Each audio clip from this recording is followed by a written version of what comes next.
we're having a lot of fun. We'll take a break here in a little bit, and I will give you a couple test questions to ponder.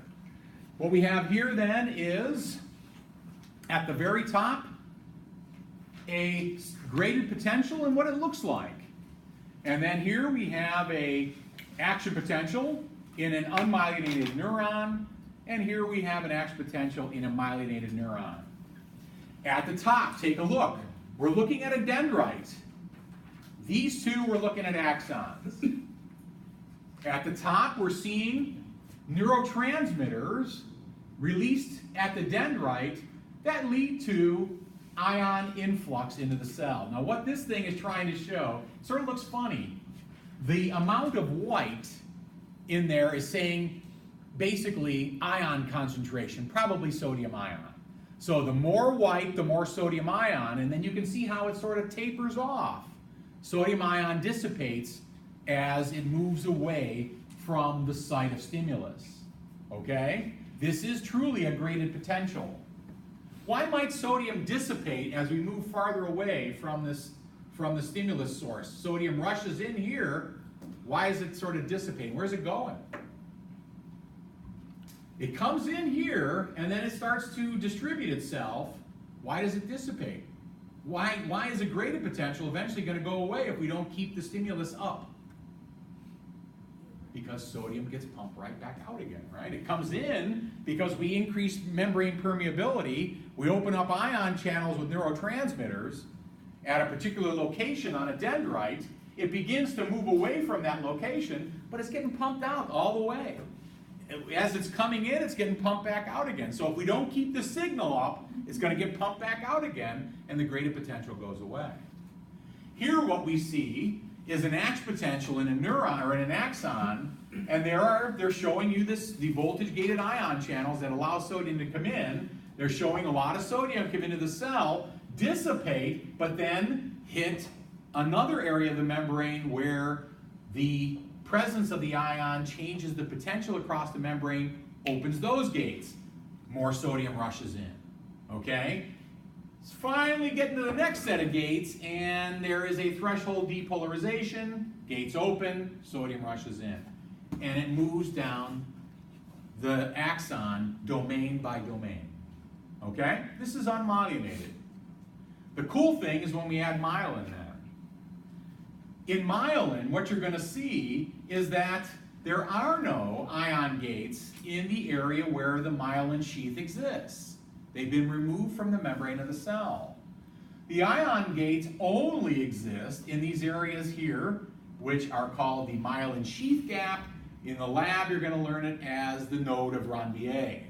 Okay? That's where the ion gates are located. So a stimulus here allowing sodium to come in, the sodium can't get pumped out. There is a layer of fat on the outside of the cell, and there are no ion channels to pump it out. Okay, or no sodium-potassium pumps.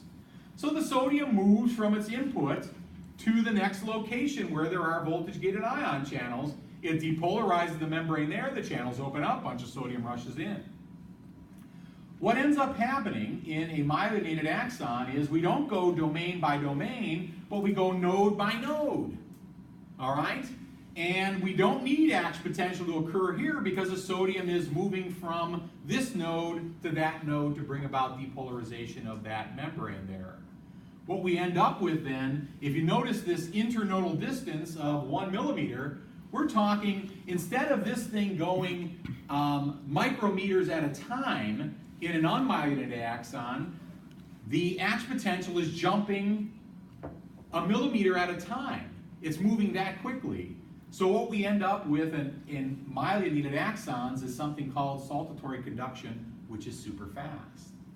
Unmyelinated axons do propagate action potentials, but they propagate them slower than a myelinated axon. You see the reason? This area of the membrane is not doing the whole ion channel opening and closing thing. The sodium that comes in at the node rushes to the next node where it depolarizes and opens those gates. Okay? What kind of neuron do you have controlling skeletal muscles? multipole? It is a multipole. Let me ask a better question. Do we have myelinated axons or unmyelinated axons controlling skeletal muscles? Myelinated axons. Something on my head. Get it off. Okay? Walking, trip, put my hands down. Very quick. Very, very quick. Okay? On the other hand, like controlling internal organs is oftentimes done with unmyelinated axons because the speed is not as essential. In order to make quick sensory information collection and integration and then quick response, myelinated axons are used. Axons are organized into Group A, Group B, Group C. This is unmyelinated, small diameter fiber. And the ANS, remember what the ANS is? Autonomic nervous system, controlling the internal organs, okay? At least part of the autonomic is under rest and digest conditions, no great need for speed here. On the other hand, fight or flight speed may be useful, but we have some other reasons by which that system activates. Take a look at your transmission rate, about 1 meter per second. I may be overzealous here, but maybe from here to here is about 1 meter, probably not, okay? About 3.3 feet or so, okay? All right, so travel from here to here in a second or so. Not so bad. Up here, large diameter, myelinated, somatic sensory, and motor fibers of skin, skeletal muscle, joints, okay? Joints, not to stimulate them, but to collect information from them. Okay, what's the position of my body? Okay, motor fibers of the skin, these are going to be sending signals to the skin. All right, and then skeletal muscles. Take a look at the transmission rate, 150 meters per second. A football field and a half in a second, big difference. This one, we're talking coming out from the periphery to the CNS, up to the brain, down from the brain, out to the periphery in a split second. Okay, pretty awesome stuff. You can read about the diameter and the purpose behind the change in diameter. I won't take the time with it here, but it also adds to the whole understanding. Okay, synapses. We'll take a break here in about 5 minutes or so. Synapses sound important. It sounds like they play a big role in the control over the neuron. It's true. We have these two are our primary synapse types, and then we have some others. Axodendritic, if I'm a neuron and this is my axon, okay, and here is a dendrite, it's really simple. Neuron, an axon to dendrite synapse, okay? And no problem then if you got that when you get this one here. Here's one that's a little weird, axon to axon. These have been implicated in some, let's say, moderation of pain signaling. You may get some sensory neurons carrying pain signals, and what you'll get is another neuron which will synapse with the axon terminal of that sensory neuron and get it to slow down its release of neurotransmitter. In doing so, it reduces the pain signal. The axon of one neuron releasing neurotransmitter at the axon terminal of another moderates the release of neurotransmitter. Okay? When we talk about synapses, we have one neuron that is presynaptic, carrying signal to the postsynaptic neuron. Okay? So this one is going to have an axon terminal that terminates at the synapse. It's going to release neurotransmitter, more than likely. Okay? And then this is going to be the membrane that is after the synapse. This is the one that's going to have the receptors for different neurotransmitters. A neuron may have multiple receptors for neurotransmitters in its postsynaptic membrane, in its dendrites and soma. It could really accept different neurotransmitters and receive information from all of them based upon the proteins that it has in its membrane. Okay? So far, we haven't specified necessarily that neurotransmitters are released, but in these kinds of synapses, oftentimes they are. Here are two diagrams, or this is a photo, and that's a diagram of a typical multipolar neuron with its dendrites, and then the different types of synapses. There is axodendritic. Notice we have a myelinated neuron. This is presynaptic.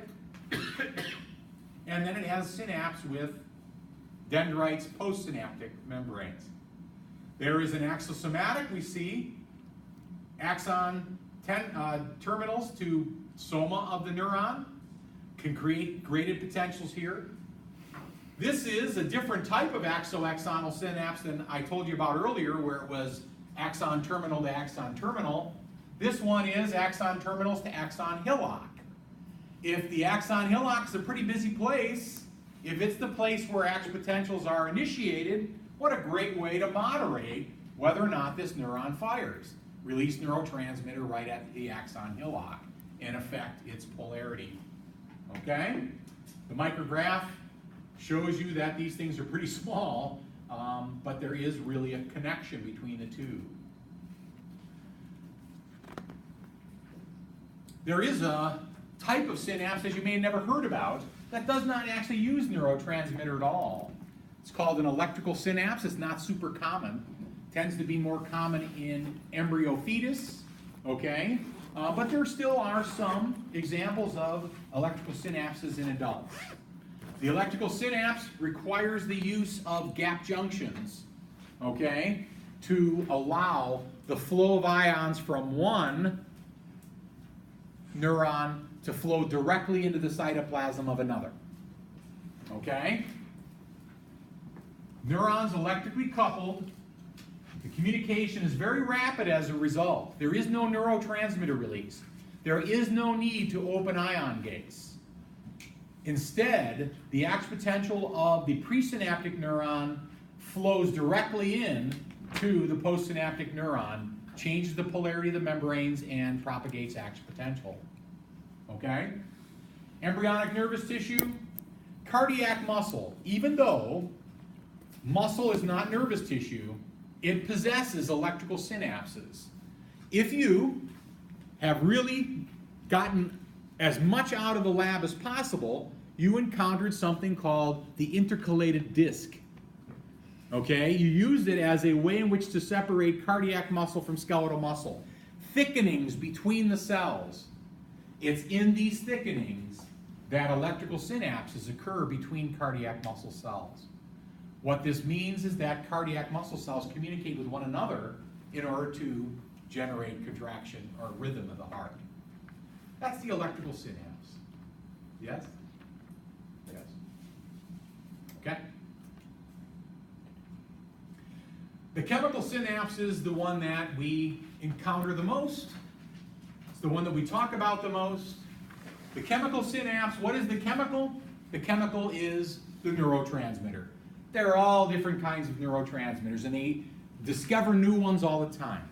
Some of them are gases. Nitric oxide, NO gas, which, by the way, is at least somewhat soluble in fluids of the body.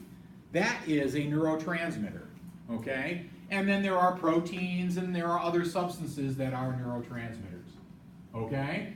So the presynaptic neuron, you know from muscle physiology, contains synaptic vesicles. And when ax potential reaches the axon terminal, it causes these synaptic vesicles to dump neurotransmitter into the synaptic cleft, okay, into the space between the two neurons.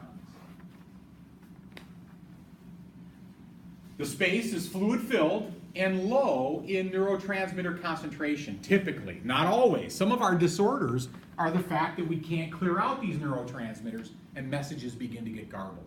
But what should happen, the neurotransmitter, or the synaptic cleft should be clear of neurotransmitter. We release some and it diffuses across the cleft to waiting ligand-gated ion channels on the postsynaptic membrane. I'll leave that up for a minute. I've gone too long, so we'll take a break here. And when you come back and sit down, I should have some questions on the screen for you.